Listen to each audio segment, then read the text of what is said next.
get ready for the next bout of the evening. This is an MMA bout in the professional bantamweight division. Please welcome to cage side, all the way from the Netherlands, Gino Kroes. One of our international fighters, Gino Kroes, is here at Phoenix Fight Night. And Chris, I was there, his pro debut. He lost it, but he's a very, very durable man. Very tough, and won his debut at amateur via armbar, so going straight to pro was a big step up. He's on the rebound tonight, though, and has come to the United Kingdom onto foreign shores for war. This guy is a tank, comes forward really hard, and coming down actually all the way from lightweight previously. Really has some solid stand-up skills, and as you highlighted, Malcolm, very good on the mat. Yes, if he has a weakness, Chris, is once he was taken down, he was superb defensively, but watching his debut, he was taken down at will, which is a worry for him in this bout. Yeah, it's definitely something he needs to avoid given the opponent tonight. But Gino looks in great shape, comes in with a great camp tonight from Holland, and the crowd really excited to see some of the international talent on tap in Phoenix. Yes, I must say, what a card tonight for Phoenix Fight Night. Real international flavor about this one. And Gino is in the cage.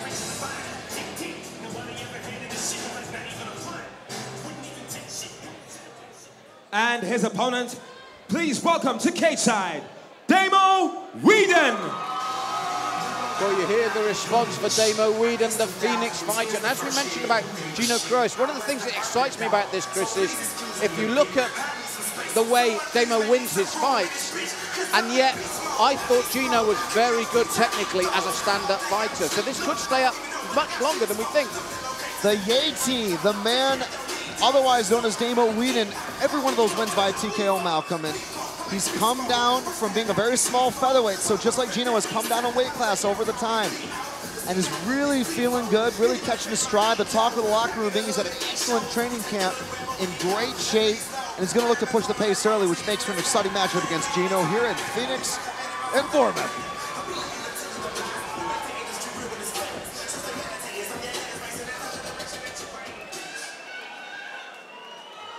Phoenix Fight Night 28. This is an MMA bout, and we get ready for 3 5-minute rounds in the professional bantamweight division.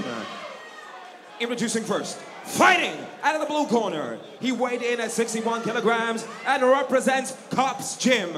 All the way from the Netherlands, Gino Kroes. And his opponent, fighting out of the red corner, weighed in at 61.3 kilograms and represents Phoenix MMA, Bournemouth's very own, Damo Weeden. When the action begins, your referee in charge, Trevor Chamberlain. If you've ever seen a caged tiger, that is Damo Weeden in that cage at the moment, just pacing, looking at his opponent, who's got ever such a slight height advantage. And like you, when we were discussing this bout beforehand, I wouldn't be surprised if it doesn't stay as an upright war for at least the first minute or so. Damo Weeden was very vocal about going in there to put this guy away. He said, I'm going to go out there and absolutely demolish him. And that's drops for the double and puts him down. Chris, that's what I love about this sport. They can contradict you in an instant. Crazy. Well, he ran out there definitely like a freight train, but didn't go for the stand-up. Immediate level change, and Kroes now in dark territory very early in this bout. Well, I did say, Chris, in his debut, he was on the ground a lot and on the defensive a lot and went the full 3 rounds. So we know he can survive here, but right now both fighters very fresh. So the grip is going to be there, the traction is going to be there. And already Damo looking to possibly work on that arm. But some good wrist fighting going on from Gino. Yes, well, one of the things I flagged up as they were coming in is the worry for Gino, and you saw it again there with Damo, was how quickly and how easily he was taken down. And Gino trying to frame up and try and shrimp in here. But Damo controlling those hips. But a great half guard recovery for Gino Kroes. Now looking to sit up, but gotta watch that neck. Yes, he sits back, this Damo. Damo thought about the guillotine, but now winds up on his back. grasp those legs for the lumberjack sweep, but a beautiful leg kick. I love that. Going Ninja Turtle style there. Well, Damo. he's being pummeled by Gino to that ribcage at the moment from the left hand like a piston from Gino Kroes. And as I said, this man was this could be a real shock here, Chris, as Gino really pulls on the heat here. Gino Kroes stamping his face like an industrial press. Madness, Malcolm. Those hammer fists bang on the money. He's got to watch himself, though, because Damo is still alert. He's still there. And a lot of time in this round, over 3 minutes. I feel like we've been here for 10 minutes. So much has transpired in this back and forth bout. We knew it was going to be hotly contested. These two are very large for this weight class. It'd be interesting to see if one of them punches the other out or ends up punching himself out. There's a lot of effort being expended from Gino Kroes on top, and that can be tiring. And Chris, Damo actually brought himself into this situation, and he had the guillotine, he dropped back, but lost it, and immediately Gino capitalized. So he's trying to tie up and break posture here. He's certainly done a better job. Thought about a sweep. He's going the right way there, away from the fence. But Gino staying very active, using solid head pressure, a nice elbow in. I like how he went from that head pressure to the elbow halfway through the round. Yes, and Gino Kroes, excellent ground and pound. Damo Weeden weathering the storm, but you wonder for how much more. Damo continues to try to hold on with that overhook. Gino stands up, throws in another elbow for good measure. A referee watching very closely, but these two are working.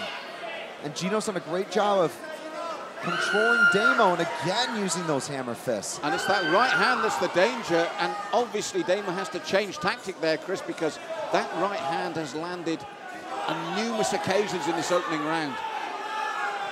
Excellent work from Gino Kroes and turning around a really bad position early, man. That last elbow in this next one, Chris, they're cutting elbows. Damo's got to be really, really conscious of this, because I think there's a little cut already or a swelling on the left eye of Damo. That's from that chopping downward elbow. Yeah, I can see that from our angle now, and his face redder than a tomato. The blow certainly on target from Gino Kroes. Another nice elbow. I love how he adjusts his weight and drops into that, but gotta watch the armbar, Malcolm. Holy Hannah, that was beautiful. Listen to the crowd respond, turning adversity to his advantage there. Shows how cool Damo Weeden remained under intense pressure, Chris. Thought about the triangle. Kroes defended. One arm in, a danger zone, now resorts to two arms in, which means a close guard for Damo the Yeti Weeden. And yes, he turned that around, but now he's having to eat elbows again. And as I said to you in his pro debut, Gino, superb, as you can see, defensively. Very good, yeah, he defended that submission well. And another elbow. Those elbows have been his best shot for sure of the fight.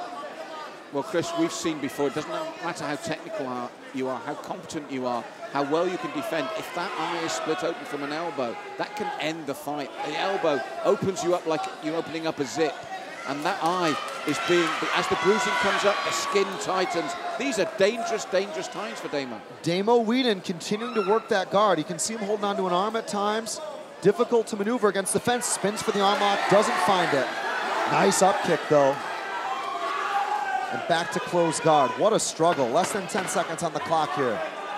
And when you say a struggle that we thought at first Gino Kroes was going to be on the wrong end of, but he's turned this right around in this round, Chris. Well, it was a picture-perfect takedown to open up that round.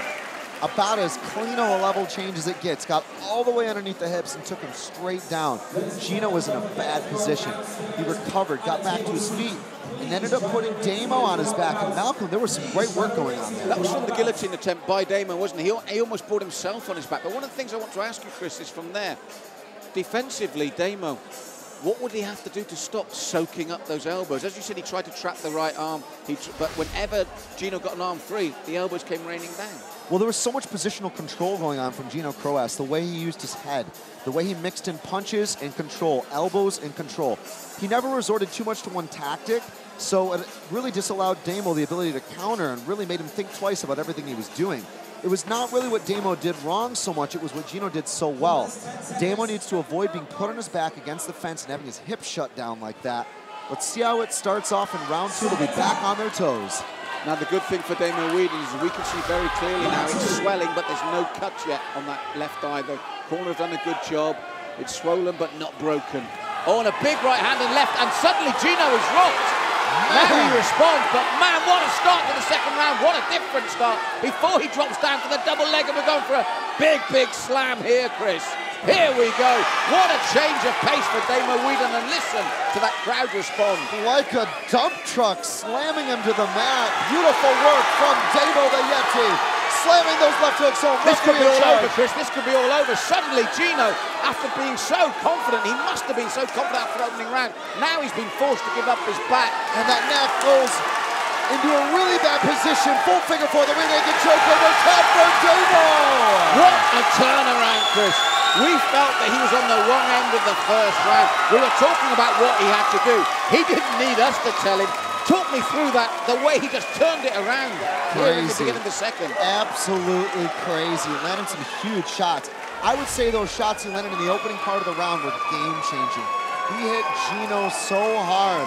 He didn't know where he was at, and more importantly, wasn't able to defend the takedown. That's the thing I want to say, Chris. They weren't just hard shots. They were with a reason. It set up the grappling exchanges. Gino went down. The pass obviously occurring in that takedown for Damo. Gino actually rolled the wrong way and gave up his back. Damo, like a thief in the night, snuck that arm underneath his chin, and that was all she wrote. Wow. What a win for the Yeti.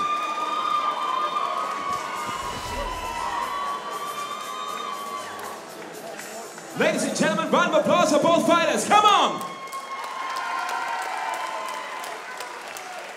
This bout sponsored by PokerStars. And it ended in 39 seconds of the second round. Your winner by rear naked choke in the red corner, Damo Yeti Weeden.